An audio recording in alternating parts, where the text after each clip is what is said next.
This is called hyperbaric oxygen therapy. So hyperbaric oxygen therapy మీరు గూగుల్లో search చేస్తే హెచ్బిఓటి అని వస్తుంది. ఇది యూజువల్ గా అయితే ఫారెన్ లో చాలా ఫేమస్, మన ఇండియా కంటే కూడా అబ్రాడ్ లో చాలా ఫేమస్. ఎందుకు ఫేమస్ అంటే మైకల్ జాక్సన్ దగ్గర నుంచి మీరు చూసుకుంటే those are working on longevity for better life, వాళ్ళు హైపర్బారిక్ ఎక్కువ వాడతారు. In the sense celebrities, Hollywood Bollywood celebrities ఎవరైనా సరే they know about this chamber, they have taken treatment sessions in this channel. 2 రోజులు యంగ్ ఉండేలాగా సహాయపడుతుంది. This is age reversal. ఆ age reversal. ఎందుకు ఈ వయసులో కూడా అందరు యంగ్ గా కనిపిస్తున్నారంటే ఇట్లాంటివన్నీ చేస్తుంటారు. ఎందుకు? Simple concept. What is oxygen? Oxygen is life. Oxygen is life. Okay, so oxygen life అన్నప్పుడు ఆ ఆక్సిజన్ మన ప్రతి ఒక్క సెల్ లోపలికి వెళ్ళాలి. There are more than 1 billion cells in the body and every cell is surviving because of oxygen. మరి ఈ oxygen అనేది ప్రతి సెల్ కి ఎలా డెలివర్ అవ్వాలి? రక్త సరఫరా ద్వారా డెలివర్ అవ్వాలి. ఎప్పుడైతే మనకి heart problems, kidney problems, liver problems, sugar, high BP ఇవన్నీ plus vitamin A deficiency, iron deficiency, zinc, B12, magnesium ఇవన్నీ డెఫిషియన్సీస్ ఉన్నప్పుడు, స్మోకింగ్, ఆల్కహాల్, తంబాకు, జర్దా, పాన్ మసాలా ఉన్నప్పుడు, లేకపోతే టైంకి నిద్ర లేదు, టైంకి ఫుడ్ లేదు, ఎందుకు అంటే స్ట్రెస్ కావచ్చు, ఆటో ఇమ్యూన్ డిసీజెస్ కావచ్చు, వాట్ ఎవర్ ఇట్ ఈస్, మన బ్లడ్ సర్క్యులేషన్ అనేది మూసుకుపోతా ఉంటుంది. మూసుకుపోయినప్పుడు ఆ కొన్ని ప్రదేశాలకి బ్లడ్ సప్లై అనేది జరగదు, ఆ పార్ట్ వీక్ అవుతుంది, ఆ వీక్ అయిన పార్ట్ లోనే డిసీజ్ గా మారుతుంది. That is the story. Okay, so any disease is because of the obstruction or blockage. ఆ పర్టికులర్ ఏరియా వీక్ అయిపోతుంది వలన అక్కడ మనకి డిసీజ్ అనేది స్టార్ట్ అవుతుంది. త్రూ దిస్ ఛాంబర్ రక్త సరఫరా లేని పార్ట్ లో కూడా మనం ఆక్సిజన్ ని డెలివర్ చేస్తాం ఎక్స్టర్నల్ గా త్రూ ద డివైస్. కరెక్ట్. ఎలా ఈ డెలివర్ చేయడం వల్ల ఏమైనా రక్త సరఫరా లేని భాగంలో కూడా ఆక్సిజన్ డెలివరీ అక్కడ ఆ సెల్స్ అని మళ్ళీ రిజువినేట్ అవుతాయి. So this is rejuvenation therapy. So అలా జరగడం వల్ల ఏమైతుంది? ఇప్పుడు అడగచ్చు, సరే మీరు కాసేపు ఆక్సిజన్ ఇచ్చారు, ఓకే, సెల్స్ లో ఆక్సిజన్ డెలివరీ అయింది, ఓకే, దానివల్ల వచ్చే బెనిఫిట్ ఏంటి అంటే ఎక్కడైతే ఆక్సిజన్ ఉంటుందో అక్కడ లైఫ్ ఉంటుంది, ఎక్కడైతే ఆక్సిజన్ ఉంటుందో అక్కడ కొత్త రక్త నరాలు తయారైతాయి, ఎక్కడైతే ఆక్సిజన్ ఉంటుందో అక్కడ కొల్లాజన్ ఫార్మేషన్స్ జరుగుతాయి, ఎక్కడైతే ఆక్సిజన్ ఉంటుందో అక్కడ ఫంగస్, బ్యాక్టీరియా, వైరస్ అనేది గ్రో కాదు. సో ఒక కాలు కొట్టేయకుండా ఎలా కాపాడుతామంటే ఇది పద్ధతి. ఒక కాలు కొట్టేసే పరిస్థితి ఎందుకు వస్తుంది? రక్త సరఫరా లేక, ఆ భాగానికి ఆక్సిజన్ జరగక, అక్కడ బాగా గాయం మానట్లేదని కాలు కొట్టేస్తున్నారు. ఈ మెషిన్ ద్వారా రక్త సరఫరా లేని భాగానికి కూడా ఆక్సిజన్ అందించి దాన్ని చనిపోకుండా కాపాడుతున్నాం. So we are preventing gangrenes. The hash no amputation అనే దానికి మెయిన్ డివైస్ ఇది, ఆక్సిజన్ డెలివరీ సిస్టమ్. సో నాకు ఒక విషయం అర్థమైంది ఏంటంటే ఆరోగ్యం, అందం రెండింటికి ఇది గట్టిగా పనిచేస్తుంది. స్టార్ట్ అయింది అందం గురించి, ఓ స్టార్ట్ అయింది ఏజ్ రివర్సల్ గురించి. ఓకే, సో ఇది ఎక్కువ వెల్నెస్ సెంటర్స్ లేకపోతే సెలబ్రిటీస్కి ఎక్కువ, మా పేషెంట్స్కి మేము వాడడం అనేది సర్జన్గా నేను ఒక్కడనే ఇది చేస్తున్నాను for the whole Andhra Telangana. Okay, so బేసికల్గా ఏజ్ రివర్సల్ బ్యూటీ కోసం వాడే ఇంత పెద్ద ఎక్విప్మెంట్ ని, దాని యూస్ కేస్ ని పేషెంట్స్ కి వాడుతున్నాం because my patient should become so good. Got it. And general గా కాస్మెటిక్ ఎక్విప్మెంట్ హై కాస్ట్ కాబట్టి వేరే హాస్పిటల్స్ దీన్ని వాడదు. కానీ ఇది వాడడం వల్ల కొట్టేసే కాళ్ళు మళ్ళీ సెట్ అవ్వడం, మానని గాయాలు మానిపోవడం అనేది జరుగుతుంది. కాబట్టి మా పేషెంట్స్ కి బ్లేడ్ పెట్టి కోసి ఆ గాయానికి సర్జరీలు చేసి దాన్ని ఇంకా పాడు చేసే, బ్లేడ్ పెట్టకుండా నయం చేసేది ఈ device. So he is my hyperbaric oxygen therapy. Hi. He is my only technician. He is well trained in North India and she is his assistant. So he is completely trained and certified for this hyperbaric oxygen therapy. Doubt ఏంటండి doctor, ఇప్పుడు ఈ session చేస్తున్నాం ఆయనకి, ఎన్ని సెషన్లు చేయాలి లేదా ఒకసారి చేస్తే అవుతుందా? దాని ఎఫెక్ట్ ఎన్ని రోజులు ఉంటుంది? ఇప్పుడు ఒక హాఫ్ అన్ అవర్ దాని సేపు చేస్తున్నాము, దాని ఎఫెక్ట్ ఎన్ని రోజులు ఉంటుంది?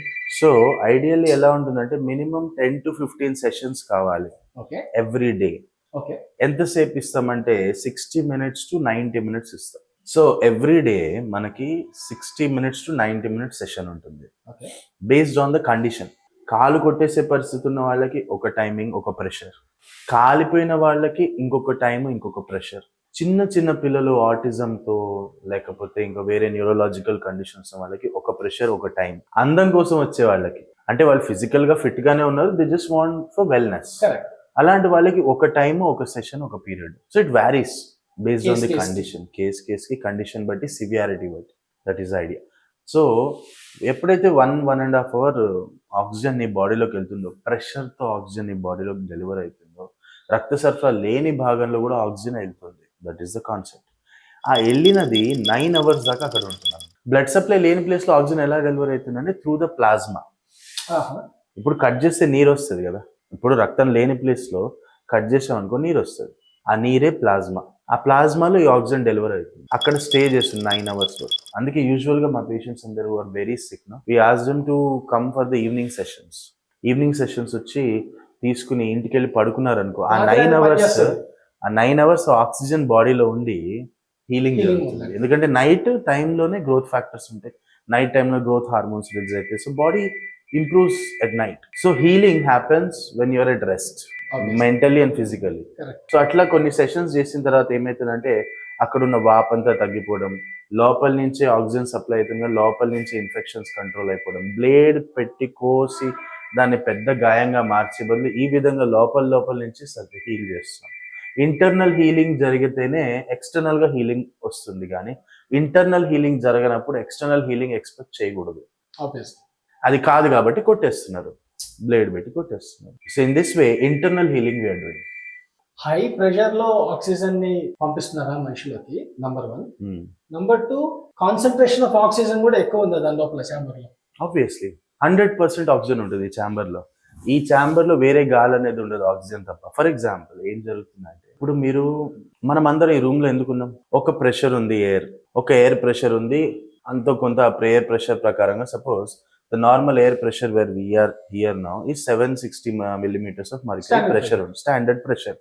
ఆ 760 millimeters మర్క్యూరీ ప్రెషర్ ఉన్నప్పుడు ఇన్ని రకమైన గ్యాసెస్ ఈ ఎయిర్ లో ఉండిపోతాయి, దాంట్లో ఆక్సిజన్ అనేది 20% లో ఉంటుంది. ఎప్పుడైతే మనం సముద్రం తీరాన్ని వెళ్ళిపోతామో, సముద్రం నుంచి కొండల వైపు వెళ్ళిపోతాం, అంటే అబౌవ్ హై ఆల్టిట్యూడ్స్కి వెళ్ళిన లదాఖ్ అలాంటి ప్లేసెస్ కి మనం వెళ్ళినప్పుడు ఏమైతుందంటే అక్కడ ఎయిర్ ప్రెషర్ అనేది తగ్గిపోతా ఉంటుంది. ఎయిర్ ప్రెషర్ తగ్గిపోయేసరికి ఆక్సిజన్ కాన్సన్ట్రేషన్ కూడా తగ్గిపోతుంది. అందుకే చాలా మందికి ఆయాసపడతారు, బ్రెత్ ఇష్యూస్.